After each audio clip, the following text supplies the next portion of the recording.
नमस्कार दोस्तों, स्वागत है आपका अपने चैनल अल्टीमेट नॉलेज पर। दोस्तों, आज की ये वीडियो मैं उन हिंदू लोगों को समर्पित करना चाहता हूं जो कि अपने देश के अंदर पूरी तरह से आज निगलेक्ट किए जा रहे हैं और साथ ही साथ अपने ही देश में उनके साथ शरणार्थियों जैसा व्यवहार किया जा रहा है, क्योंकि एक्चुअली में हिंदू समुदाय अपने आप में कहीं ना कहीं अपने अस्तित्व और अपने गौरवशाली इतिहास को भूल चुका है और उन्होंने पिछले 100-200 सालों में जो चीजें पढ़ी हैं वो कहीं ना कहीं एक ऐसी मिलावटी चीज है जिन्होंने हिंदुओं को पूरी तरह से कमजोर बना दिया है। और आज का हिंदू पूरी तरह से उन्हीं झूठे इतिहासों को पढ़ करके आज का हिंदू कहीं ना कहीं पूरी तरह से झूठे इतिहास में जकड़ चुका है और खुद को जातिवादी मान चुका है और उसके मन में कहीं ना कहीं ये बात घर करने लगी है कि हिंदू तो सिर्फ और सिर्फ जातिवाद होते हैं। हिंदू धर्म के अंदर जाति ही सबसे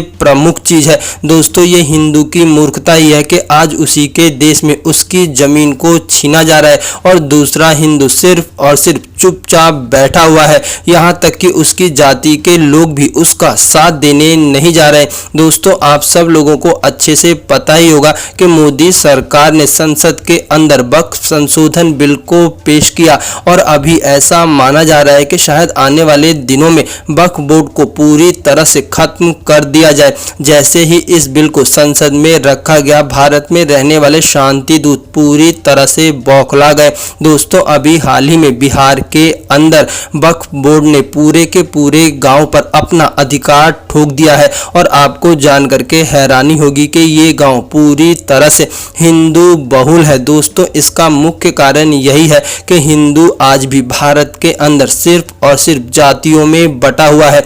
आज का हिंदू सिर्फ और सिर्फ अपनी जात के नेता को देख करके वोट दे रहा है और ये जातिवाद ही कहीं ना कहीं हिंदुओं को पूरी तरह से समाप्त करने का कार्य कर रहा है। यही जाति है कि जिसके कारण से एक हिंदू दूसरे हिंदू का साथ नहीं दे पाता, एक हिंदू दूसरे हिंदू की सहायता नहीं कर पाता। जातिवाद का जहर और जातिवाद का इतिहास हमारे मन में इतनी गहराई से बिठा दिया गया है कि इसे चाहकर भी हिंदू समाप्त नहीं कर पा रहा। लेकिन मैं सभी लोगों से बस इतना ही कहना चाहूँगा कि एक बार आपको खुद से अपना इतिहास पढ़ना चाहिए। आप लोग जिस वंश को मानते हैं, आप लोगों को उनका इतिहास स्वयं से ढूंढ करके पढ़ना चाहिए और अपने उस गौरवशाली इतिहास को याद करना चाहिए। शायद तब जाकर के आप लोग अपने सच्चे इतिहास को पहचान सके और अपनी खोई हुई अस्मिता को जगा सके।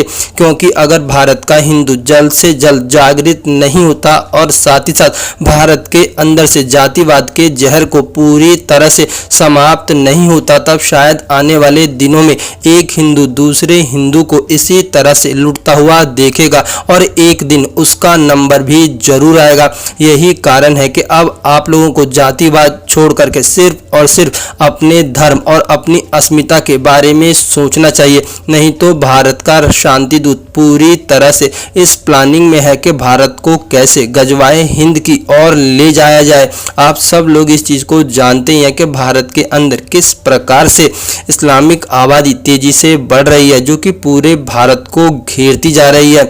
दोस्तों, आप लोगों को क्या लगता है कि जातिवाद को किस प्रकार से मिटाया जा सकता है? प्लीज अपनी राय कमेंट करके जरूर बताएं।